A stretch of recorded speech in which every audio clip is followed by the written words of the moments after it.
আসসালামু আলাইকুম শিক্ষার্থী বন্ধুরা, সবাইকে স্বাগত জানাচ্ছি বাংলাদেশের সর্বপ্রথম ডিজিটাল এবং পূর্ণাঙ্গ একটি সহায়ক বই ইজি অ্যাকাউন্টিং বইয়ের বেসিক কনসেপ্টের ক্লাসে। খেয়াল করে দেখো, আমরা আমাদের ইজি অ্যাকাউন্টিং বইয়ের প্রতিটি অধ্যায়ে নতুন একটা সেকশন অ্যাড করে দিয়েছি, সেটা হচ্ছে বেসিক কনসেপ্ট। এবং এই বেসিক কনসেপ্টের সেকশনটাকে আমরা বেশ কয়েকটা সেগমেন্টে ভাগ করে রেখেছি, যার কারণে আমরা এমনভাবে আলোচনা করতে পারবো, এই আলোচনার মাধ্যমে আসলে আমাদের পুরো অধ্যায়ের যে বেসিক তথ্যগুলো রয়েছে সেগুলো থেকে আমরা একটা পূর্ণাঙ্গ ধারণা পেতে পারবো। খেয়াল করে দেখো, আমরা সবার প্রথমেই আমরা বেসিক কনসেপ্টের মধ্যে সবার প্রথমে আমরা আলোচনা করব হচ্ছে ধারণাগত মূল শব্দ নিয়ে। ভাইয়া আলোচনা করব কি নিয়ে? আলোচনা করব ধারণাগত মূল শব্দ নিয়ে। আচ্ছা, ধারণাগত মূল শব্দ জিনিসটা কি? আমাদের প্রতিটা অধ্যায়ের নিজস্ব কিছু ভাষা থাকে, প্রতিটা অধ্যায়ের নিজস্ব কিছু শব্দ থাকে। আমাদের উচিত ওই শব্দগুলো আগে শিখে রাখা। যেমন আমরা বাংলা কবিতা পড়ার আগে ওই কবিতার কিছু শব্দের অর্থ আমরা জেনে নেই, যাতে করে ওই কবিতার কবির ভাষাটা আমরা খুব সুন্দরভাবে বুঝতে পারি, এই জন্য, তাই না? ঠিক একই রকমভাবে আমরা যখন হিসাব বিজ্ঞানের কোনো একটা অধ্যায় করতে যাব, ওই অধ্যায়ের যেই মূল শব্দগুলো আছে, যে শব্দগুলো আসলে সচরাচর শব্দের সাথে মিলে না, ওই শব্দগুলো সম্পর্কে আমাদের আগে একটা ধারণা থাকা দরকার। এবং ওই ধারণা রাখার জন্যই কিন্তু আমরা এই যে মূল শব্দগুলি বলো বা কিওয়ার্ড বলো, এই জিনিসটা আমরা আলোচনা করতে চাই। আমরা যদি হচ্ছে একদম প্রথম ইয়াটাতে দেখি, দেখো আমাদের সবার প্রথমেই বলে হচ্ছে বিকৃত পণ্যের ব্যয়। প্রথমেই কী আছে দেখো, বিকৃত পণ্যের ব্যয়, ইংরেজিতে যেটাকে আমরা বলি কস্ট অফ গুডস সোল্ড। বিকৃত পণ্যের ব্যয় ইংরেজিতে কি বলি? Cost of goods sold. বিকৃত পণ্যের ব্যয় মানে হচ্ছে আমি যেই পণ্যটা বিক্রি করেছি ওই বিকৃত পণ্যটুকুর জন্য আমার কতটুকু খরচ হয়েছে। খেয়াল করো, মনে করো যে আমি এই মাসে পণ্য বিক্রি করেছি 1000 একক। এই 1000 একক পণ্য যে বিক্রি করছিলাম, এই বিকৃত পণ্যটুকু, এই 1000 একককে আমি বলতেছি বিকৃত পণ্য। বিকৃত পণ্য, এই পণ্যটুকুর জন্য আমার কত টাকা খরচ হয়েছিল। বিকৃত যে পণ্যটা আমি বিক্রি করেছি, বিকৃত পণ্যের ব্যয়, বিকৃত পণ্যের ব্যয়, তাই না? তাহলে দেখো, কোনো নির্দিষ্ট সময়ে যে পণ্য বিক্রি হয় তার জন্য ব্যয়িত খরচের সমষ্টিকে বিকৃত পণ্যের ব্যয় বলা হয়। বিকৃত পণ্যের ব্যয়, এটা সংজ্ঞা হচ্ছে কি? এই বিকৃত পণ্যের ব্যয়, এটা সংজ্ঞা হচ্ছে প্রারম্ভিক মজুত পণ্য। প্রারম্ভিক মজুত পণ্য, প্রারম্ভিক মজুত পণ্যের সাথে আমরা যোগ করব নিট ক্রয়, যোগ করব ক্রয় সংক্রান্ত সকল খরচ। ক্রয় সংক্রান্ত সকল খরচের আরেকটা নাম হচ্ছে প্রত্যক্ষ খরচ। তার মানে আমি এখানে বলতে পারি যোগ করব হচ্ছে প্রত্যক্ষ খরচ, বাদ দিব সমাপনী মজুত পণ্য। আমাদের সূত্রটা শেখার দরকার নেই, আমরা আসলে সূত্রটা আমি লিখে রেখেছি যাতে করে তোমরা যদি কেউ শিখতে চাও শিখতে পারলা, বাট এইখান থেকে আমাদের সূত্র শেখাটা উদ্দেশ্য না। এখান থেকে আমাদের উদ্দেশ্য হচ্ছে আমরা এই অধ্যায়ের মূল শব্দগুলো জানবো। তাহলে সমাপনী মজুত বিকৃত পণ্যের ব্যয় সম্পর্কে আমি কি জানলাম? বিকৃত পণ্যের ব্যয় মানে হচ্ছে ওই সকল পণ্য বা ওই সকল ব্যয়ের সমষ্টি যেই ব্যয়গুলো আমার বিকৃত পণ্যের জন্য হয়েছে। আমি যেই পণ্যটা বেচে দিছি, আমি যেই পণ্যটা বেচে দিছি, এই বেচে দেওয়া পণ্যের জন্য আমার কত টাকা খরচ হয়েছে, ওইটাকে আমরা বলি বিকৃত পণ্যের ব্যয়। ওকে, এরপরে আমরা 2 নম্বরে দেখব। 2 নম্বরে দেওয়া আছে আমাদের বিক্রয় আয়। বিক্রয় যেটাকে আমরা বলি, দেখো আমরা যেই অঙ্কগুলো করি, হিসাব বিজ্ঞান আমরা যে অঙ্কগুলো করব, আমরা সাধারণত 3 ধরনের প্রতিষ্ঠানের অঙ্ক করব। 1, পণ্যদ্রব্য ক্রয় বিক্রয়কারী প্রতিষ্ঠান। 2, উৎপাদনধর্মী প্রতিষ্ঠান। 3, সেবামূলক প্রতিষ্ঠান। ক্রয় বিক্রয়কারী প্রতিষ্ঠান, সে একটা পণ্য কিনে নিয়ে আসবে, ওই পণ্যটা 2 টাকা 4 টাকা 5 টাকা লাভে বিক্রি করে দিবে। এটা হচ্ছে পণ্যদ্রব্য ক্রয় বিক্রয়কারী প্রতিষ্ঠান। উৎপাদনকারী প্রতিষ্ঠান কারা? তারা র ম্যাটেরিয়াল, কাঁচামাল কিনে নিয়ে আসবে, কাঁচামালকে প্রক্রিয়াজাত করে পণ্যে রূপান্তরিত করবে, দেন এই পণ্যটা সে বাজারে বিক্রি করবে। এটাকে আমরা বলি উৎপাদনধর্মী প্রতিষ্ঠান। আরেকটা হচ্ছে সেবামূলক প্রতিষ্ঠান, যারা আসলে আমাকে কোনো পণ্য দিবে না, পণ্য না দিয়ে আমাদেরকে সেবা প্রদান করবে। কি প্রদান করবে ভাই? সেবা প্রদান করবে, তাই না? তাহলে এই যে বিক্রয় আয়, পণ্যদ্রব্য ক্রয় বিক্রয়কারী প্রতিষ্ঠান তাদের উৎপাদিত পণ্য সামগ্রী অথবা ব্যবসায়ের উদ্দেশ্যে কৃত পণ্য সামগ্রী বিক্রি করে যে রাজস্ব আয় করে তাকে বিক্রয় আয় বলে। সাধারণত আমার প্রতিষ্ঠানের যেটা প্রোডাক্ট, একটা মুদির দোকানদার, তার জন্য চাল ডাল আলু পেঁয়াজ দুধ ডিম এটা তার জন্য হচ্ছে একটা ব্যবসায়িক পণ্য, তাই না?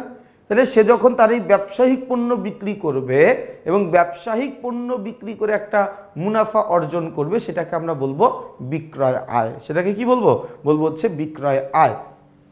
এরপরে দেখো ক্রয় সংক্রান্ত ব্যয়। এই যে আমি যেই পণ্যটা বিক্রি করেছি, হয় সেই পণ্যটা আমি কিনে নিয়ে আসছি, নয়তোবা ওই পণ্যের কাঁচামাল কিনে পণ্যটা আমি উৎপাদন করেছি। আমি যেই পণ্যটা বিক্রি করছি বা বিক্রি করব, হয়তোবা ওই পণ্যটা আমি কিনে নিয়ে আসছিলাম, নয়তোবা ওই পণ্যটা উৎপাদন করার জন্য কাঁচামাল আমি কিনে নিয়ে আসছিলাম, ওই কাঁচামালকে প্রক্রিয়াজাতকরণ করে আমি কি করছি ভাইয়া? বিক্রি করছি, তাই না? তাহলে এই যে পণ্য ক্রয় সংক্রান্ত খরচ বলতে আমার পণ্য ক্রয় করা অথবা কাঁচামাল খরচকে বোঝায়। এখন পণ্যের ক্রয় মানে পণ্যটা কেনা পর্যন্ত পণ্যের দাম, ক্রয়টা সীমাবদ্ধ ব্যাপারটা এমন না। আমি যদি একটা পণ্য কিনতে যাই, কেনার জন্য অনেক ধরনের খরচ হয়, আমার যাওয়া আসার ভাড়া লাগে, আমার কুলির খরচ লাগে, আমার মজুরি লাগে, অনেক ধরনের খরচ হয়। ওই খরচগুলো আমার ক্রয় সংক্রান্ত ব্যয়ের অন্তর্ভুক্ত। আরেকবার বলছি, ক্রয় সংক্রান্ত ব্যয় হচ্ছে আমি যেই পণ্যটা বিক্রি করেছি ওই পণ্যটা আমি যদি কিনে নিয়ে আসি ওইটার খরচ, আর নয়তো উৎপাদন করলে উৎপাদনের খরচকে বোঝাচ্ছি। এবং এই ক্রয় বা উৎপাদনের খরচের সাথে জড়িত সকল কিছুর সমষ্টিকে আমরা একসাথে বলবো ক্রয় সংক্রান্ত ব্যয়। একসাথে বলবো আমরা ক্রয় সংক্রান্ত ব্যয়। ওকে, সমাপনী মজুদ পণ্য, যেটাকে আমরা বলি এন্ডিং ইনভেন্টরি বা ক্লোজিং ইনভেন্টরি। খেয়াল করে দেখো, এন্ডিং ইনভেন্টরি জিনিসটা কি? এন্ডিং ইনভেন্টরি হচ্ছে ক্রয়কৃত বা উৎপাদিত পণ্য বিক্রি করার পরে যতটুকু পণ্য আমার কাছে অবিকৃত অবস্থায় থেকে যায়। সমাপনী মজুদ পণ্য, এটার আরেক নাম হচ্ছে অবিকৃত পণ্য। অবিকৃত পণ্য বলতে আমি কি বোঝাচ্ছি? অবিকৃত পণ্য বলতে আমি বোঝাচ্ছি যে যেই পণ্যটুকু আমি বেচতে পারি নাই, মনে করো আমার মাসের শুরুতে আমার হাতে পণ্য মজুদ ছিল 200 একক, আমি পণ্য আবারও কিনছি 300 একক, সারা মাসে পণ্য কিনছি 300 একক, সারা মাসে আমি পণ্য বিক্রি করছি 400 একক। তাহলে আমার কাছে 100 একক পণ্য অবিকৃত অবস্থায় রয়ে গেছে। এই যে বছর শেষে বা মাস শেষে বা হিসাবকাল শেষে যতটুকু পণ্য আমার ব্যবসায়ে অবিকৃত অবস্থায় থেকে যায় সেটাকে আমরা বলি হচ্ছে সমাপনী মজুদ পণ্য। কি বলি ভাইয়া? সমাপনী মজুদ পণ্য। এরপর দেখো মোট মুনাফা, ইংরেজিতে বলা হচ্ছে গ্রস প্রফিট। ভাইয়া আমার প্রতিষ্ঠানের নিট বিক্রয় থেকে বিক্রিত পণ্যের ব্যয় বাদ দিলে যে উদ্ধৃত বা অবশিষ্ট অংশ থাকে তাকে মোট মুনাফা বলে। আমার নিট বিক্রয় থেকে বিক্রিত পণ্যের ব্যয়টা বাদ দিয়ে দিব। নিট বিক্রয় থেকে বিক্রিত পণ্যের ব্যয় বাদ দেওয়ার পরে যে অংশটুকু থাকবে সেটার নাম হচ্ছে মোট মুনাফা। সেটার নাম কি? সেটার নাম হচ্ছে মোট মুনাফা। এরপর দেখো আর্থিক বিবরণী। ভাইয়া আর্থিক বিবরণী বলতে আমরা কি বুঝি? আর্থিক বিবরণী হচ্ছে হিসাব তথ্যের সমৃদ্ধ একগুচ্ছ বিবরণী যা ব্যবসায়ের আর্থিক ফলাফল এবং আর্থিক অবস্থার বিবরণের মালিক, আর্থিক অবস্থার বিবরণ এর মালিক এবং প্রতিষ্ঠানের স্বার্থ সংশ্লিষ্ট পক্ষের কাছে হিসাব তথ্য তুলে ধরে। সোজা কথা হচ্ছে, দেখো আর্থিক বিবরণী হচ্ছে এমন কিছু বিবরণী বা এমন কিছু দলিল বা এমন কিছু হিসাবপত্র যেটা আমার প্রতিষ্ঠানের অ্যাকচুয়াল ফাইন্যান্সিয়াল কন্ডিশনটা আমার প্রতিষ্ঠানের মালিক, আমার প্রতিষ্ঠানের ব্যবস্থাপক, আমার প্রতিষ্ঠানের শ্রমিক কর্মচারী অথবা আমার প্রতিষ্ঠানের তথ্য জানতে চায় এমন সকল আগ্রহী পক্ষের কাছে সরবরাহ করি। আর্থিক বিবরণী করার অন্যতম উদ্দেশ্যই হচ্ছে আমার প্রতিষ্ঠানের হিসাব তথ্য জানতে যারা আগ্রহী তাদেরকে হিসাব তথ্যটা সরবরাহ করা। তাহলে উত্তর কি? আচ্ছা, উত্তর কি বলতে এটা তো ইয়াই। এবার দেখো বিশদ আয় বিবরণী। বিশদ আয় বিবরণী হচ্ছে কি? আমার প্রতিষ্ঠানের আয় ও ব্যয়ের একটা পূর্ণাঙ্গ তালিকা।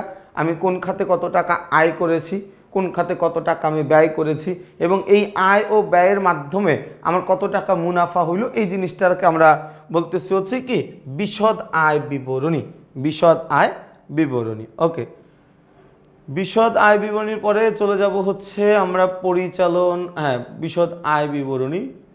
আচ্ছা, এরপরে দেখো বিশদ আয় বিবরণীর পরে কি আছে ভাইয়া? পরিচালন আয়, অপারেটিং ইনকাম। পরিচালন আয় জিনিসটা কি? আমার প্রতিষ্ঠান পরিচালনা বাবদ কত টাকা আয় হয়।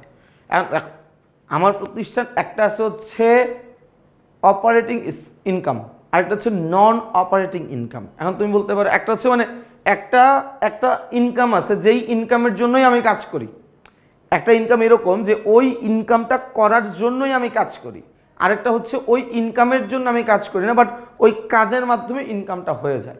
যেমন যে কোনো একটা ব্যবসায় দেখবে তারা পত্রিকা রাখে, এখন একটা নির্দিষ্ট সময় পরে অনেক পত্রিকা জমে যায়, এটা বিক্রি করে দেয়। তার মানে কি ওই প্রতিষ্ঠানটা গঠিত হয়েছেই পত্রিকা বিক্রি করে টাকা ইনকাম করার জন্য? কখনই কিন্তু সে হয়তো বা অন্য কোনো ধরনের ব্যবসায় করে, অন্য ব্যবসাটা তার প্রধান অবজেক্টিভ, কিন্তু সে ওই যে ইয়াটা বিক্রি করলো ওটাকে কি বলে তোমার ওই পেপারগুলো বিক্রি করলো, এটা কিন্তু তার জন্য একটা আয় হয়ে গেল। একটা গরুর মাংসের দোকানে তার প্রধান উদ্দেশ্য গরুর মাংস বিক্রি করা, গরুর গোস্ত ইনকাম বিক্রি করে সে টাকা ইনকাম করবে, কিন্তু যে গরুর যে চামড়া থেকে যায় উনি চামড়াটাও কিন্তু বিক্রি করে দিচ্ছে, তাই না? অ্যান্ড ওনার উদ্দেশ্য কি ছিল? ওই দোকানের উদ্দেশ্য কি চামড়া বিক্রি করা? না তো, ওনার উদ্দেশ্য গোস্ত বিক্রি করা, কিন্তু চামড়াটাও সাথে সে বিক্রি করে ফেলতে পারতেছে। এরকম কিছু ইনকাম আমার হয় যেটাকে আমরা বলি নন অপারেটিং ইনকাম। আর যেটা আমার যেই উদ্দেশ্যে আমার ব্যবসাটা পরিচালিত হয় সেটাকে আমরা বলি অপারেটিং ইনকাম, তাই না? তাইলে এইখানে যদি আমরা একটু খেয়াল করে দেখি, এখানে যদি খেয়াল করে দেখি পরিচালন আয়ের মধ্যে ব্যবসায়ীর নিয়মিত স্বাভাবিক কার্যক্রমের দ্বারা যে আয় অর্জিত হয় তাকে আমরা পরিচালন আয় বলি। যেমন সেবা আয়, বিক্রয় আয়, পরিচালন আয়, এই জিনিসগুলা। এরপরে দেখো ভাই পরিচালন মুনাফার মধ্যে কি কি আসবে। পরিচালন মুনাফা হচ্ছে কি আমার মোট লাভ, আমার প্রতিষ্ঠানের মোট প্রফিট যত টাকা হয়েছে মোট লাভ থেকে আমি পরিচালন ব্যয়টুকু বাদ দিয়ে দিব। মোট মুনাফা থেকে আমি পরিচালন ব্যয়টুকু বাদ দিয়ে দিব। মোট মুনাফা থেকে পরিচালন ব্যয় বাদ দেওয়ার পরে যা থাকে সেটার নাম হচ্ছে পরিচালন ব্যয়, সেটার নাম হচ্ছে পরিচালন মুনাফা, সরি সেটার নাম কি পরিচালন মুনাফা। আচ্ছা, এরপরে দেখো ভাই এরপরে অন্যান্য আয়, এই যে যেটা বলতেছিলাম নন অপারেটিং ইনকাম, এখানে আদার্স ইনকাম লেখা তো তুমি এটাকে চাইলে নন অপারেটিং ইনকামও লিখতে পারো, নন অপারেটিং ইনকামও লেখা যেতে পারে, তাই না? আচ্ছা, এরপরে কি পরিচালন ব্যয়। পরিচালন ব্যয় হচ্ছে আমার প্রতিষ্ঠান পরিচালনার জন্য যে ব্যয়গুলো করতে হয়, শ্রমিক কর্মচারীর বেতন দেওয়া, প্রশিক্ষণ ভাতা দেওয়া, বাড়ি ভাড়া দেওয়া, বিমা খরচ করা, যেই খরচগুলো আমার জন্য মাস্ট, যে খরচগুলো আমাকে করতেই হবে সেটা হচ্ছে আমার জন্য পরিচালন খরচ।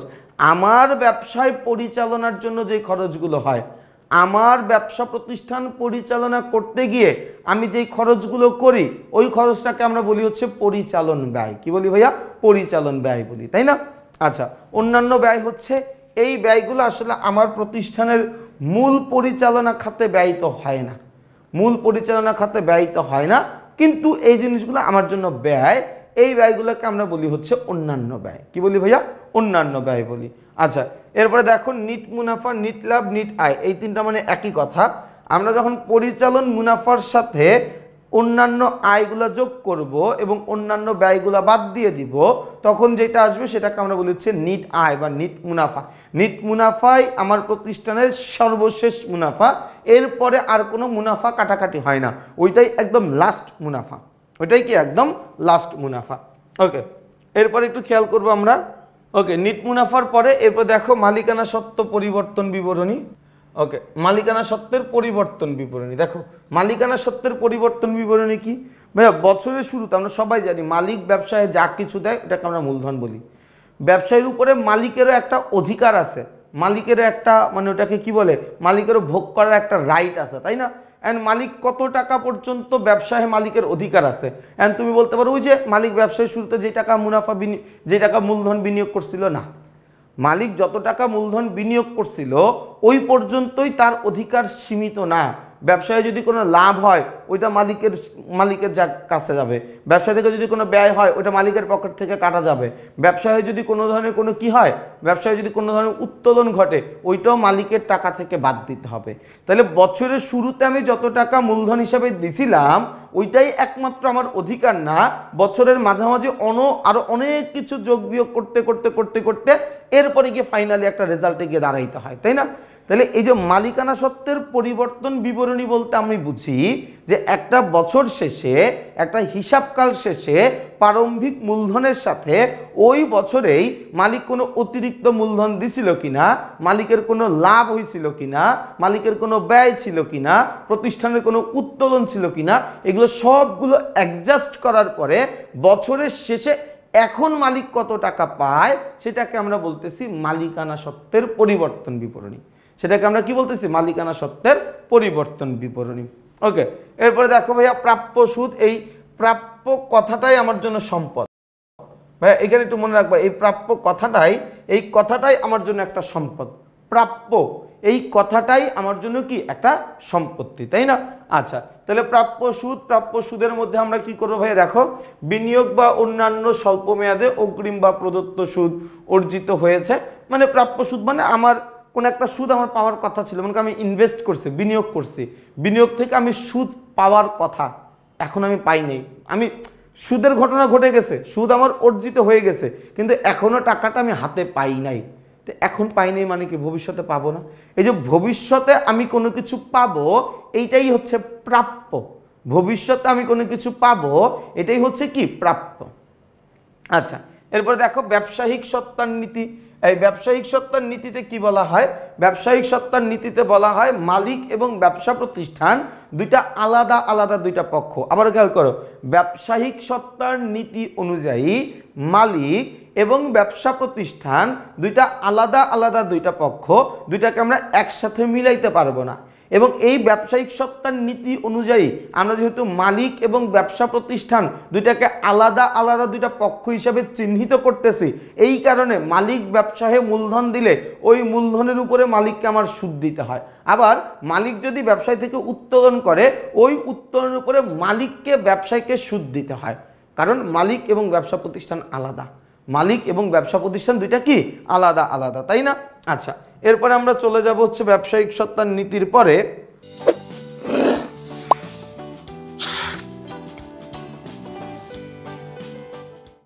ব্যবসায়িক সত্তার নীতির পরে দেখো ভাই কি চলমান প্রতিষ্ঠান ধারণা। চলমান প্রতিষ্ঠান ধারণার নীতি কি বলা আছে ভাই? দেখো, এই ধারণা অনুযায়ী কিছু নির্দিষ্ট মানে চলমান ধারণার প্রতিষ্ঠান নীতি আমাকে বলা হয় যে আমার প্রতিষ্ঠানটা অনন্তকাল পর্যন্ত চলতে থাকবে। কি বলা হয় ভাইয়া? চলমান প্রতিষ্ঠার ধারণার নীতি হচ্ছে আমাদেরকে বলে যে ভাইয়া আমার প্রতিষ্ঠানটা অনন্তকাল পর্যন্ত চলতে থাকবে, চলতেই থাকবে, চলতেই থাকবে, চলতেই থাকবে, এটার কোনো শেষ নাই, এটা থেমে যাবে না, এটা চলতেই থাকবে, এটা চলতেই থাকবে অনির্দিষ্টকাল পর্যন্ত, অনন্তকাল পর্যন্ত আমার ব্যবসাটা চলবে। এটাকে আমরা বলতেছি চলমান প্রতিষ্ঠান ধারণার নীতি। আচ্ছা, এরপরে দেখো ভাই কি দেওয়া আছে? বকেয়ার ধারণা। দেখো, আমাদের লেনদেন লিপিবদ্ধ করার পদ্ধতি হচ্ছে দুইটা, একটা বকেয়ার ধারণার নীতি, একটা নগদের ধারণার নীতি। আমাদের হিসাব বিজ্ঞানে মানে একটা প্রিন্সিপাল আছে, জেনারেলি অ্যাকসেপ্টেড অ্যাকাউন্টিং প্রিন্সিপাল, সর্বজনীন হিসাব বিজ্ঞানে গৃহীত নীতিমালাগুলো আর কি। এরা স্বীকার করে হচ্ছে বকেয়ার ধারণা। তার আমার লেনদেন সংগঠিত হয়েছে, এটার জন্য নগদ টাকা পাইতেই হবে এমন কোনো শর্ত নাই, নগদ টাকা দিতেই হবে এমন কোনো শর্ত নাই। লেনদেন সংগঠিত হয়েছে মানেই ওইটা আমার জন্য লেনদেন, লেনদেন সংগঠিত হয়েছে মানেই আমার জন্য এটা লেনদেন। এটাই আমাদেরকে বলে বকেয়ার ধারণা নীতি। বকেয়ার ধারণা নীতির উপর ভিত্তি করে বিশদ আয় বিবরণী তৈরি করা হয়। এই জন্য আমরা যখন বিশদ আয় বিবরণী করব, বকেয়া থাকলে আমরা যোগ করব, অগ্রিম থাকলে আমরা বিয়োগ করে দিব। বকেয়া থাকলে আমরা যোগ করব, অগ্রিম থাকলে আমরা বিয়োগ করে দিব। এই ক্ষেত্রে আমার এইটা মাথায় রাখার কোনো দরকার নাই যে আমি নগদে কত টাকা পাইছি বা আমি নগদে কত টাকা দিয়ে দিছি। এখানে নগদ টাকা পাওয়া দেওয়ার কোনো সম্পর্ক নাই, এটা নগদানের নীতি বলে। নগদ নীতি আমাদেরকে এটা বলে যে নগদ টাকা পাইলে লেনদেন, আদারওয়াইজ এটা লেনদেন না। কিন্তু বকেয়া ধারণা আমাকে বলে যে ভাই তুমি নগদ টাকা পাইছো কি পাও নাই পরের কথা, লেনদেন সংগঠিত হয়েছে কিনা বলো, যদি হয়ে থাকে ওটা তোমার জন্য লেনদেন। নগদ টাকা যখন পাবো তখন তুমি নগদে লিখিও, বাট এখন তুমি এটাকে লেনদেন হিসাবে আবার লিখে নাও। বোঝা গেছে কথাটা? আচ্ছা, এরপরে কি আছে ভাই? দেখো হিসাবকাল ধারণা। ওই যে আমরা একটু আগে আলোচনা করলাম আমার প্রতিষ্ঠানটা অনন্তকাল পর্যন্ত চলতে থাকবে। এই যে আমার একটা প্রতিষ্ঠান অনন্তকাল পর্যন্ত চলতে থাকবে, তাহলে আমার ব্যবসায় লাভ ক্ষতি আমি কবে করব? কিয়ামতের পরে। আমার তো ব্যবসায় লাভ ক্ষতির হিসাব করতে হবে, তাই না? তাহলে আমি কি করব? এই যে আমার ব্যবসাটা যে চলতে থাকবে, আমার ব্যবসার যে একটা অনন্ত জীবনকাল, এই জীবনকালটাকে আমরা ছোট ছোট কয়েকটা ভাগে ভাগ করে ফেলবো, ছোট ছোট কয়েকটা ভাগে ভাগ করে ফেলবো। এই ভাগগুলো হইতে পারে 1 মাস, হইতে পারে 3 মাস, হইতে পারে 6 মাস, হইতে পারে 9 মাস, হইতে পারে 1 বছর, হোয়াট এভার, যে কোনো একটা অ্যামাউন্টের হইতে পারে। এই যে ছোট ছোট হিসাবকালে ভাগ করে নিলাম, ছোট ছোট ভাগে ভাগ করে নিলাম, এইগুলোকে বলা হয় এক একটা হিসাবকাল। ভাইয়া একটু খেয়াল করো, এই যে মনে করো আমার প্রতিষ্ঠানটা এইখানে শুরু হয়েছে, অনন্তকাল পর্যন্ত চলতে থাকবে, চলতেই থাকবে চলতেই থাকবে। আমি কি করলাম, এইটার অনন্ত জীবনকালকে এরকম ছোট ছোট সমান কয়েকটা ভাগে ভাগ করে ফেললাম। এই যে সমান যে এক একটা ভাগে ভাগ করলাম, এই জায়গায় যে সমান এক একটা ভাগে ভাগ করলাম, এটার নাম হচ্ছে আমার জন্য হিসাবকাল। এটার নাম হচ্ছে কি আমার জন্য হিসাবকাল। কথাটা কি বোঝা গেছে ভাইয়া? এই কথাটা কি বোঝা গেছে কিনা আমাকে বলিও। এরপরে বস্তুনিষ্ঠতার নীতি। দেখো, বস্তুনিষ্ঠতার নীতি বলতে এখানে আসলে হিসাব রক্ষকের জ্ঞান, হিসাব রক্ষকের অভিজ্ঞতা, হিসাব রক্ষকের চতুরতাকে বোঝানো হয়। এখন এমন অনেক কিছু আছে যেটাকে আমরা সম্পত্তি হিসাবে ধরতে পারি, আবার চাইলে সেটাকে আমি ব্যয় হিসাবেও ধরতে পারি। যেমন অনেক প্রতিষ্ঠান, যারা অনেক বড় প্রতিষ্ঠান, তারা স্ট্যাপলারকে একটা ব্যয় হিসাবে ধরে। স্ট্যাপলার তাদের জন্য একটা ব্যয়। কিন্তু যারা ছোট প্রতিষ্ঠান, মনে করো একদম এত বড় প্রতিষ্ঠান, ওর জায়গায় 300-400 স্ট্যাপলার মেশিন আছে, প্রত্যেকের টেবিলে টেবিলে একটা করে স্ট্যাপলার আছে, তো ওর জন্য ওইটা একটা ব্যয়। কিন্তু ছোট একটা ব্যবসা প্রতিষ্ঠান, ওই বেচারা ব্যবসায় স্ট্যাপলার আছেই 2টা, তো ওইটা কিন্তু তার জন্য একটা অফিস সাপ্লাইস। তো এই যে আমি আসলে কিছু কিছু জিনিসকে চাইলে ব্যয়ও ধরতে পারি, কিছু কিছু জিনিসকে আমি চাইলে সম্পত্তিও ধরতে পারি। এখন আমি ধরবো কোনটা, ব্যয় না সম্পদ, এটা আমাদের উপর ডিপেন্ড করে। এই যে আমি জাত হিসাবে ধরবো, এটা হচ্ছে বস্তুনিষ্ঠতার ধারণার নীতি। কি নিষ্ঠতা? বস্তুনিষ্ঠতার ধারণার নীতি, তাই না? আচ্ছা দেখো ভাইয়া, অবচয়, অবচয়কে আমরা ইংরেজিতে বলি হচ্ছে ডেপ্রিসিয়েশন। অবচয়কে আমরা ইংরেজিতে কি বলি? অবচয়, নট অপচয় না, অপচয় এটা ভিন্ন একটা শব্দ। অবচয়ের ইংরেজি হচ্ছে ডেপ্রিসিয়েশন। ডেপ্রিসিয়েশন জিনিসটা কি ভাইয়া? ডেপ্রিসিয়েশন মানে হচ্ছে আমার প্রতিষ্ঠানের সম্পত্তিগুলোর ব্যবহারজনিত একটা হ্রাস। ভাইয়া আমি এই বোর্ডটা ব্যবহার করতেছি 2 বছর, আরও 2 বছর, আরও 5 বছর, আরও 10 বছর ব্যবহার করব। একটা নির্দিষ্ট সময় পরে এই বোর্ডটার উপযোগিতা বা কার্যকারিতা হ্রাস পাবে আস্তে আস্তে। তাহলে এই যে আমার একটা সম্পত্তির উপযোগিতা বা কার্যকারিতা ধীরে ধীরে কমে যায়, ধীরে ধীরে হ্রাস পায়, এইটাকে আমরা বলি অবচয়। তার মানে অবচয় বা ডেপ্রিসিয়েশন মানে হচ্ছে আমার একটা সম্পত্তির ব্যবহারজনিত হ্রাস, আমার একটা সম্পত্তির ব্যবহারজনিত যেই হ্রাস, ব্যবহারজনিত যেই ক্ষতি, ব্যবহারজনিত যেই ওটাকে কি বলে, ওটার কার্যকারিতা কমে যায়, সেটাকে আমরা বলি অবচয়। সেটাকে আমরা কি বলি? সেটাকে আমরা বলি হচ্ছে অবচয়। আচ্ছা এরপরে দেখো ভাইয়া, কুঋণ ও কুঋণ সঞ্চিতি, এই জিনিসটা একটু বোঝা দরকার, এই জিনিসটা থেকে প্রশ্ন আসে। আচ্ছা কুঋণ ও কুঋণ সঞ্চিতি, দেখো কুঋণের আরেকটা নাম হচ্ছে অনাদায়ী পাওনা। এই কুঋণের আরেকটা নাম কি? কুঋণের আরেকটা নাম হচ্ছে অনাদায়ী। এই কুঋণের আরেকটা নাম হচ্ছে অনাদায়ী পাওনা। আমি এমন অনেক হবে যে দেনাদার থেকে একটা নির্দিষ্ট পরিমাণের টাকা আমি ফেরত পাবো না। এই দেনাদারের থেকে কি হবে? একটা নির্দিষ্ট পরিমাণের টাকা আমি ফেরত পাবো না। এই যে দেনাদারের কাছ থেকে যেই পরিমাণের টাকা পাওয়া যাবে না, এইটাকে বলা হয় অনাদায়ী পাওনা। দেনাদার আমাকে যেই পরিমাণের টাকা ফেরত দিবে না, দেনাদারের কাছ থেকে যেই পরিমাণের টাকা আমি পাবো না, এইটাকে আমি বলতেছি অনাদায়ী পাওনা। অনাদায়ী, যেটা আদায় করা যাবে না, এটাকে আমরা কি বলতেছি? অনাদায়ী পাওনা বলতেছি। এবং এই যে ভবিষ্যতে আমাকে অনেকগুলা দেনাদার একসাথে আমার টাকা মাইনা দিবে, অনেকগুলো দেনাদার আমাকে একসাথে টাকা দিবে না, এর ফলে আমার প্রতিষ্ঠানে যেন কোনো তারল্য ঘাটতি না হয়, এই জন্য আমি যে ব্যবস্থাটা গ্রহণ করব সেটার নাম হচ্ছে কুঋণ সঞ্চিতি বা অনাদায়ী পাওনা সঞ্চিতি। কথাটা কি বোঝা গেছে ভাইয়া? আচ্ছা সাধারণ সঞ্চিতি খেয়াল করে দেখো, আমার প্রতিষ্ঠানের আমি কিছু নগদ অর্থ, মানে প্রতিষ্ঠানের সব টাকাই যদি আমি মালিককে দিয়ে দিই, সব টাকায় যদি আমি শেয়ার হোল্ডার কাটি, সব টাকায় যদি আমি পার্টনারদের মধ্যে ভাগ করে দিই, পরবর্তীতে যে কোনো বিপদ আপদে আমার কাছে কিন্তু টাকা থাকবে না, আমার কাছে কিন্তু তখন টাকা থাকবে না। এই জন্য আমি একটা নির্দিষ্ট পরিমাণের টাকা আমার মুনাফার অংশ থেকে আমি আগে থেকে আলাদা করে রেখে দেই, এটা ভবিষ্যতে যে কোনো একটা কাজে লাগানোর জন্য। এটাকে আমরা বলতেছি সাধারণ সঞ্চিতি। এটাকে আমরা কি বলতেছি? সাধারণ সঞ্চিতি, তাই না? আচ্ছা এরপরে আমরা চলে যাব। আচ্ছা সাধারণ সঞ্চিতিটুকু আমরা বুঝলাম। এরপরে খেয়াল করে দেখো, এরপরে আমাদের রয়েছে কি আর্থিক অবস্থার বিবরণী, স্টেটমেন্ট অফ ফাইন্যান্সিয়াল পজিশন। এই আর্থিক অবস্থার বিবরণী বলতে আসলে আমরা কি বুঝি?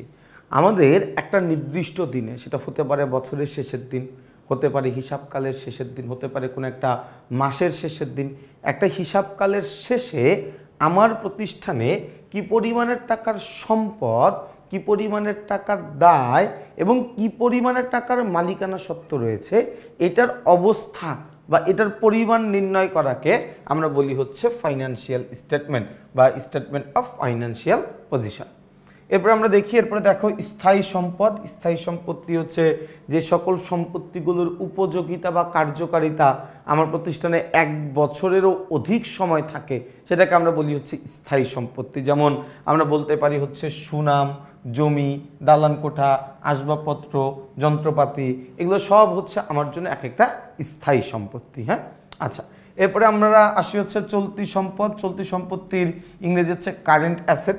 দেখো, যেই সকল সম্পত্তিগুলোর উপযোগিতা বা কার্যকারিতা আমার প্রতিষ্ঠানে 1 বছরের কম সময়ের জন্য থাকে তাকে আমরা বলি হচ্ছে চলতি সম্পত্তি। যে সকল সম্পত্তির উপযোগিতা বা কার্যকারিতা আমার ব্যবসায় 1 বছরের কম সময়ের জন্য থাকবে। কয়দিনের জন্য? 1 বছরের কম সময়ের জন্য থাকবে, সেটাকে আমরা কি বলবো ভাইয়া? সেটাকে আমরা বলবো হচ্ছে চলতি সম্পত্তি। যেমন আমরা বলতে পারি নগদ, ব্যাংক জমা, দেনাদার, মজুদ পণ্য ইত্যাদি ইত্যাদি। আরও অনেক তালিকা আছে, এটা আমরা পরে যখন দেখব তখন দেখব না। এরপরে দেখো ভাইয়া দীর্ঘমেয়াদী দায়। দীর্ঘমেয়াদী দায়টাও কাইন্ড অফ স্থায়ী সম্পত্তির মতো, যে এইটার উপযোগিতা বা এটা কার্যকারী। দেখো, কোন সম্পদটা আমার জন্য চলতি সম্পদ, কোন সম্পদটা আমার জন্য স্থায়ী সম্পদ, কোন দায়টা আমার জন্য স্বল্পমেয়াদী দায়, কোন দায়টা আমার জন্য দীর্ঘমেয়াদী দায়, এটা ডিপেন্ড করে হচ্ছে ওই টাইম পিরিয়ডের উপরে, যে ওই সম্পত্তিটা বা ওই দায়টা ঠিক কতদিন আমার ব্যবসায় প্রভাব বিস্তার করতেছে, ঠিক কতদিন আমার ব্যবসায়কে প্রভাবিত করতেছে, ওইটার উপরে ডিপেন্ড করে, তাই না? তাহলে এখানে খেয়াল করে দেখো, দীর্ঘমেয়াদী দায়গুলো কি কি ভাইয়া? দীর্ঘমেয়াদী দায় হচ্ছে যেই সকল দায়ের উপযোগিতা বা কার্যকারিতা আমার ব্যবসায়ে 1 বছরের অধিক সময়ের জন্য থাকবে, সেটাকে আমরা বলবো দীর্ঘমেয়াদী দায়। ওকে, দীর্ঘমেয়াদী দায়গুলো কি কি? ব্যাংক ঋণ, বন্ধকি ঋণ, ঋণপত্র, ডিবেঞ্চার, জামানতি ঋণ, এগুলো সব হচ্ছে আমার জন্য দীর্ঘমেয়াদী দায়। এরপর দেখো চলতি দায়। চলতি দায় কি বলা আছে?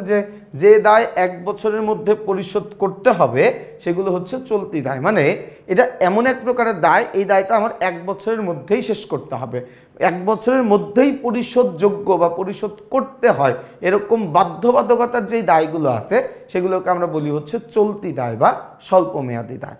আচ্ছা, এরপরে আমরা দেখো, এরপরে কি বলা আছে? যে চলতি দায় পরিশোধের ক্ষমতা। চলতি দায় পরিশোধের ক্ষমতা। ভাইয়া, চলতি দায় পরিশোধের ক্ষমতা বলতে বোঝানো হয় যে আমার ব্যবসায়ে দায় সৃষ্টি হওয়ার পরে ওই দায়টা আমি কত তাড়াতাড়ি পরিশোধ করতে পারবো। এখন স্থায়ী দায়, এটা তো খুব তাড়াতাড়ি আমি পরিশোধ করতে পারবো না, এটা আমি খুব সহজেই পরিশোধ করতে পারবো না, এটা পরিশোধ করতে আমার সময় লাগবে অনেক। তাহলে চলতি দায় বা স্বল্পমেয়াদী দায় হচ্ছে এমন সকল দায় যেই দায়গুলো আমার প্রতিষ্ঠানে 1 বছরের মধ্যে পরিশোধ করে ফেলতে হয়, 1 বছরের মধ্যে যেই দায়গুলো আমার শোধ করে ফেলতে হয়, তাই না? এখন এই দায় পরিশোধের সক্ষমতাটাকে আমরা বলছি কি? দায় পরিশোধের সক্ষমতা। দায় পরিশোধের ক্ষমতা যাচাই করা যায় দুইভাবে: চলতি অনুপাত নির্ণয় করার মাধ্যমে, তারল্য অনুপাত নির্ণয় করার মাধ্যমে। চলতি অনুপাত নির্ণয় করার মাধ্যমে এবং তারল্য অনুপাত নির্ণয় করার মাধ্যমে, তাই না? আচ্ছা, এরপরে দেখো ভাই, এরপরে কি দেওয়া আছে? অনুপার্জিত সেবা আয় বা অগ্রিম আয়। আয়ের বিপরীতে সুবিধা প্রদানের আগেই মূল্য আদায় করা হলে, আচ্ছা সংজ্ঞা আমরা পরে বলি। অনুপার্জিত আয় বা অগ্রিম আয় মানে হচ্ছে আমি এখনো কাজ করি নাই, কাজ না করেই আগে আগে আমি টাকা নিয়ে নিছি, কাজ না করেই আমি আগে আগে টাকা পেয়ে গেছি। এই যে কাজ না করে আমি আগে আগে টাকা পেয়ে গেলাম, এইটাকে আমরা বলতেছি হচ্ছে অনুপার্জিত আয় বা অগ্রিম আয়। কথাটা কি বোঝা গেছে ভাইয়া? আচ্ছা, এরপরে আমরা চলে যাব হচ্ছে প্রাপ্য হিসাব। এরপরে দেখো, এরপরে আমাদের আছে হচ্ছে কি? প্রাপ্য হিসাব, যেটাকে আমরা ইংরেজিতে বলছি অ্যাকাউন্টস রিসিভেবল। দেখো, প্রাপ্য হিসাব বা দেনাদার একই কথা। প্রাপ্য হিসাব, দেনাদার, বিক্রয় খতিয়ানের জের, পুস্তক ঋণ, এগুলো বলতে একই জিনিস বোঝানো হয়। দেনাদার মানে হচ্ছে আমি যার কাছে বাকিতে পণ্যটা বিক্রি করেছি, অর্থাৎ আমার কাছ থেকে কেউ একজন পণ্যদ্রব্য কিনে নিয়ে গেছে কিন্তু আমি তার টাকা দিইনি। আমার কাছ থেকে পণ্যদ্রব্য কিনে নিয়ে গেছে কিন্তু আমি তারে কি করি নাই, এখনো কোনো টাকা পয়সা দিই নাই, এটাকে আমরা বলছি প্রাপ্য হিসাব।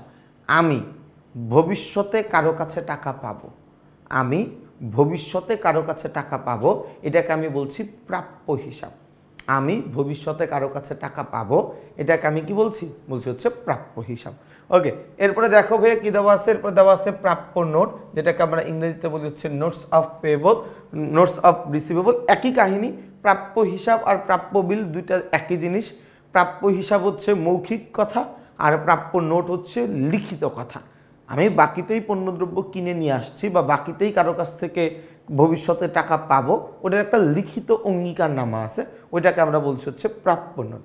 রক্ষণশীলতার নীতি, এটা আমাদের খুবই জরুরি একটা জিনিস। এই নীতিতে আমাদের সবসময় রক্ষণশীল একটা মনোভাব পোষণ করতে হয়। এই নীতিতে আমরা একটা রক্ষণশীল মনোভাব নিয়ে থাকার চেষ্টা করি।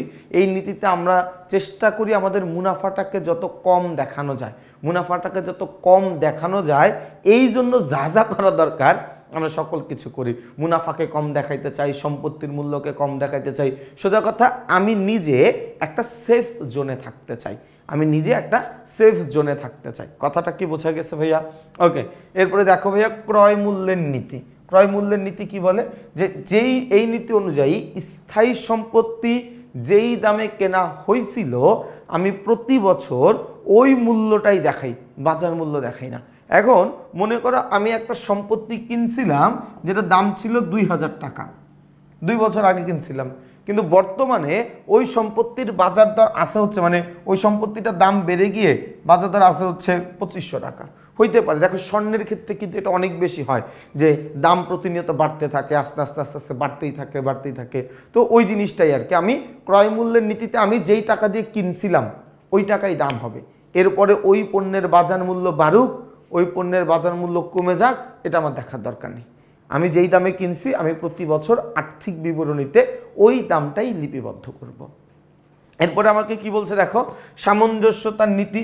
পূর্ববর্তী বছরের সাথে পরবর্তী বছরের ধারাবাহিকতাটা রক্ষা করা। পূর্ববর্তী বছরে আমি যেই পদ্ধতিতে অবচয় ধার্য করেছিলাম, আমার অবচয় ধার্য করার অনেকগুলো পদ্ধতি আছে। পূর্ববর্তী বছরে আমি যেই পদ্ধতিতে অবচয় ধার্য করছিলাম, পরবর্তী বছরগুলোতেও আমাকে একই পদ্ধতিতে অবচয় ধার্য করতে হবে, একই পদ্ধতিতে আমাকে অবচয় ধার্য করতে হবে। পূর্ববর্তী বছরে মানে সোজা কথা, গত বছর যেই নিয়ম অনুসরণ করছি এই বছরে আমাকে একই নিয়ম অনুসরণ করতে হবে। এটাকে আমরা বলছি সামঞ্জস্যতার নীতি। কি বলছি ভাইয়া? এটাকে আমরা বলছি সামঞ্জস্যতার নীতি। ওকে, এরপরে দেখো ভাইয়া, এরপরে আমাদের কি আছে, এরপরে হচ্ছে অলিক, অবাস্তব বা কাল্পনিক বা ভুয়া সম্পত্তি, যেটাই বলো না কেন, এই সম্পত্তিগুলোর আসলে বাস্তবে কোনো ভ্যালু নাই, মানে বাস্তবে এটা কোনো অস্তিত্ব নাই। এটাকে আমি চাইলে কেনা বেচা করতে পারবো না, বাট এটা আমার প্রতিষ্ঠানের জন্য একটা সম্পদ। এমন অনেক কিছু আছে যেটার কোনো বাস্তবিক অস্তিত্ব নাই, আমি চাইলে ওইটাকে বিক্রিও করতে পারবো না, কিন্তু ওইটা আমার জন্য একটা সম্পদ। ওইটাকে আমরা বলি হচ্ছে অলিক সম্পদ বা অবাস্তব সম্পদ বা ভুয়া সম্পদ বা ওটাকে কি বলে কাল্পনিক সম্পদ, যেটাই বলো না কেন তুমি। দীর্ঘমেয়াদী বিনিয়োগ, আমি আমার প্রতিষ্ঠানের টাকা আমি যদি কোনো জায়গাতে দীর্ঘ সময়ের জন্য বিনিয়োগ করি সেটাকে আমি বলছি দীর্ঘমেয়াদী বিনিয়োগ। সেবা আয় হচ্ছে আমার প্রতিষ্ঠানের রেগুলার যেই আয়গুলো আছে, আমার প্রতিষ্ঠান পরিচালনা করতে গিয়ে পেশাগত পরামর্শ প্রদানের মাধ্যমে আমি যেই টাকাটা উপার্জন করছি, যে অর্থটা উপার্জন করছি, সেটা হচ্ছে আমার জন্য সেবা আয়। এরপরে এই পুঞ্জীভূত অপচয়টা খেয়াল করে দেখো, আমরা আমাদের স্থায়ী সম্পত্তির উপরে প্রতি বছর একটা নির্দিষ্ট হারে অবচয় ধার্য করি। অবচয় ধার্য করতে করতে আমার ওই সম্পত্তিটার আয়ুষ্কাল বা মেয়াদ যত বছর ছিল, ওই বছর পর্যন্ত আমার হাতে ঠিক ওই পরিমাণের টাকা সঞ্চিতিতে জমে যাবে। সোজা কথা হচ্ছে, অবচয় নামে ব্যয় দেখিয়ে টাকাটা আমি একটা তহবিলে রেখে দেই, যাতে করে পুনরায় ওই সম্পত্তির জায়গায় নতুন একটা সম্পত্তি স্থাপন করতে পারি, ওই সম্পত্তির জায়গায় নতুন একটা সম্পত্তি স্থাপন করতে পারি। ওই যে সঞ্চিতিটা আমি ধার্য করছি, ওই সম্পত্তিটাকে আমরা বলছি পুঞ্জীভূত অবচয়। ওই সম্পত্তিটাকে আমরা কি বলছি? আমরা বলছি পুঞ্জীভূত অবচয়। এরপরে দেখো কি দেওয়া আছে ভাইয়া, প্রদেয় হিসাব, যেটাকে আমরা ইংরেজিতে বলি হচ্ছে অ্যাকাউন্টস পেয়েবল। প্রদেয় হিসাব মানে কি ভাইয়া? প্রদেয় হিসাব মানে হচ্ছে যে আমি যেই পরিমাণের পণ্য ক্রয় করেছি, ক্রয় করার পরে এখনও যেটার মূল্য পরিশোধ করি নাই, সেটাকে আমরা বলি প্রদেয় হিসাব। প্রদেয় হিসাবের আরেক নাম হচ্ছে পাওনাদার, আরেকটা নাম হচ্ছে ক্রয় খতিয়ানের জের। আমি পণ্যদ্রব্য ক্রয় করে যেই টাকাটা এখনো পরিশোধ করি নাই, যে টাকাটা এখনো কি করি নাই, পরিশোধ করি নাই, তাই না? আচ্ছা, এবার প্রদেয় নোট দেখো, প্রদেয় হিসাবে যে অংশ পরিশোধ করার জন্য শতকরা একটি নির্দিষ্ট হারে নির্দিষ্ট সময়ের জন্য সুদ প্রদান সহ অঙ্গীকারনামায় স্বীকৃতি দেওয়া হয় তাকে প্রদেয় নোট বলে। সোজা কথা, প্রদেয় হিসাব আর প্রদেয় নোটের মধ্যে পার্থক্য হচ্ছে একটা মৌখিক আরেকটা হচ্ছে লিখিত। ওকে, এরপরে দেখো ভাইয়া কি দেওয়া আছে, বিক্রয় ফেরত। আচ্ছা, বিক্রয় ফেরত মানে কি, আমি পণ্য বিক্রি করার পরে ক্রেতা পণ্যটা নিয়ে যাওয়ার পরে, মানে তার কাছে যদি পণ্যটা পছন্দ না হয়, তার কাছে পণ্যটা যদি নমুনা মাফ, মানে তার যেরকম ইচ্ছা ছিল ওই রকম যদি না হয়, সে পণ্যটা আমাদের কাছে ফেরত দিয়ে দিবে। এই যে পণ্যটা আমাদের কাছে ফেরত চলে আসলো, বিক্রিত পণ্য ফেরত চলে আসলো, ওইটাকে আমরা বলি হচ্ছে বিক্রয় ফেরত। বিক্রিত পণ্য ফেরত চলে আসলো, এটাকে আমরা কি বলি, বিক্রিত পণ্যের ব্যয়। বিক্রিত পণ্য ফেরত আসলে এটাকে আমরা কি বলি, বিক্রয় ফেরত। পণ্য বিক্রি করার পরে যদি ফেরত আসে, বিক্রয় ফেরত। ক্রয় করে যদি আমি ফেরত দিয়ে দিই, সেটা হচ্ছে ক্রয় ফেরত। বিক্রি করার পরে ফেরত আসলে সেটা বিক্রয় ফেরত, ক্রয় করার পরে যেটা ফেরত দিয়ে দিচ্ছি সেটা হচ্ছে কি, ক্রয় ফেরত। বিক্রয় পরিবহন, এটা নিয়ে কারো খুব একটা অসুবিধা হওয়ার কথা না। পণ্য বিক্রি করার পরে খরিদ্দারকে আমি পণ্যটা পৌঁছে দেওয়ার জন্য যে পরিবহন ব্যয়টা করি, সেটা হচ্ছে কি আমার জন্য বিক্রয় পরিবহনের ব্যয়। নগদ প্রবাহ বিবরণী বা স্টেটমেন্ট অফ ক্যাশ ফ্লো। নগদ প্রবাহ বিবরণী মানে হচ্ছে আমার প্রতিষ্ঠানে কি পরিমাণে নগদ অর্থ আসলো, আমার প্রতিষ্ঠান থেকে কি পরিমাণে নগদ অর্থ চলে গেল, এটার যে একটা প্রবাহ, এটার যে একটা, ওইটাকে কি বলে, মানে এটার যে একটা গতিবিধি যে আমি ক্যালকুলেশন করে কাউন্ট করি, নগদ টাকা আসা এবং যাওয়া, এটাকে আমরা কি বলি, এটাকে আমরা বলি হচ্ছে নগদ প্রবাহ বিবরণী। আমি আবারও বলছি, যেই বিবরণী বা যেই দলিলে আমি আমার প্রতিষ্ঠানের নগদ টাকা চলে যাওয়া, আমার প্রতিষ্ঠানের নগদ টাকা আসা, এই চলে যাওয়া এবং আসার যেই হিসাবটা আমি রাখি, সেটাকে আমরা বলছি নগদ প্রবাহ বিবরণী। ওকে, এরপর দেখো মুনাফার হার। মুনাফার হার মানে হচ্ছে নিট মুনাফাকে আমরা বিক্রয়লব্ধ অর্থ এবং বিনিয়োজিত মূলধনের মাধ্যমে তুলনা করতে পারি। একটু খেয়াল করে দেখো, আমরা আমাদের প্রতিষ্ঠানের নিট মুনাফাকে বিক্রয়লব্ধ অর্থ ও বিনিয়োজিত মূলধনের মাধ্যমে কি করতে পারি, তুলনা করতে পারি। তাহলে নিট মুনাফার হার, নিট মুনাফার হার, এটা কি নিট মুনাফা ও বিক্রয়ের আয়ের শতকরা হার এবং নিট আয় ও বিনিয়োজিত মূলধনের শতকরা হার নির্ণয় করা যায়। এটা খুব একটা ইম্পর্টেন্ট কিছু না, এটা যদি তুমি এখন নাও বোঝো, এটা নিয়ে আমাদের এই চ্যাপ্টারে ম্যাথ আছে, আমরা ম্যাথে এটা বুঝতে পারবো। সোজা কথা হচ্ছে, আমি পণ্য বিক্রি করার পরে ওই বিক্রয়ের উপরে ঠিক কি হারে আমার মুনাফা হয়েছে, বিক্রয়কৃত মূল্যের উপরে ঠিক কি পার্সেন্টে আমার মুনাফা হয়েছে, সেটাকে আমরা বলতেছি হচ্ছে নিট মুনাফার হার, তাই না? আচ্ছা, ক্রয় পরিবহন বা আন্তঃপরিবহন, আমি পণ্য ক্রয় করার পরে ওই পণ্যদ্রব্যটা আমার প্রতিষ্ঠান পর্যন্ত নিয়ে আসার জন্য আমাকে বেশ কিছু অর্থ খরচ করতে হয়, তাই না? আমি পণ্যদ্রব্য ক্রয় করার পরে ওই পণ্যদ্রব্যটা আমার ব্যবসায় পর্যন্ত নিয়ে আসার জন্য আমাকে বেশ কিছু অর্থ খরচ করতে হয়। এই যে আমাকে বেশ কিছু অর্থ খরচ করতে হয়, এইটাকে আমরা বলতেছি হচ্ছে ক্রয় পরিবহন বা আন্তঃপরিবহন। ওকে, এরপরে পণ্য ক্রয় পণ্য বিক্রয়, এটা তো নিয়ে আর কোনো কথা বলার কোনো দরকারই নাই। আমি পণ্যদ্রব্য কিনছি ক্রয়, আমি পণ্যদ্রব্য বিক্রি করছি, সেটা হচ্ছে কি আমার জন্য পণ্যদ্রব্য বিক্রয়। তাহলে খেয়াল করে দেখো, আমরা এই যে আলোচনা করলাম, এটা আমাদের বেসিকের সেগমেন্টের ছোট্ট একটা পার্ট ছিল, যে আমাদের এই অধ্যায়ের মূল যেই শব্দগুলো আছে সেই শব্দগুলো নিয়ে আমরা কথা বললাম। আমরা ইনশাল্লাহ এর পরের ক্লাসে আলোচনা করব এই অধ্যায়ের গাণিতিক সূত্র নিয়ে, আমরা কথা বলবো এই অধ্যায়ের পাঠ সম্পর্কিত বিভিন্ন তথ্য নিয়ে, আমরা আলোচনা করব হচ্ছে এই অধ্যায়ের সমন্বয়গুলো নিয়ে। সমন্বয়গুলোকে দেখো আমরা বেশ কয়েকটা ভাগে ভাগ করেছি।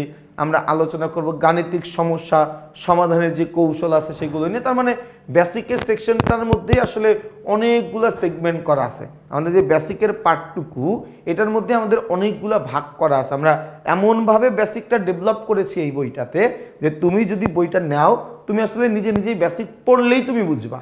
এরপর যদি না বুঝতে পারো, ক্লাসগুলো তো তুমি একদমই বিনামূল্যে পাচ্ছ। ক্লাস দেখে ইনশাল্লাহ তুমি তোমার কনসেপ্টটা ক্লিয়ার করে ফেলতে পারবা। তাহলে ভাইয়া যারা যারা বইটা কিনেছো তাদেরকে অনেক অনেক অনেক ধন্যবাদ রইল, অনেক অনেক শুভকামনা রইল। যারা যারা এখনও বইটা সংগ্রহ করতে পারো নাই তাদেরকে বলবো যত দ্রুত সম্ভব বইটা সংগ্রহ করে ফেলো। সবাই ভালো থাকবা, সুস্থ থাকবা, আমার জন্য বেশি করে দোয়া করবা। আসসালামু আলাইকুম।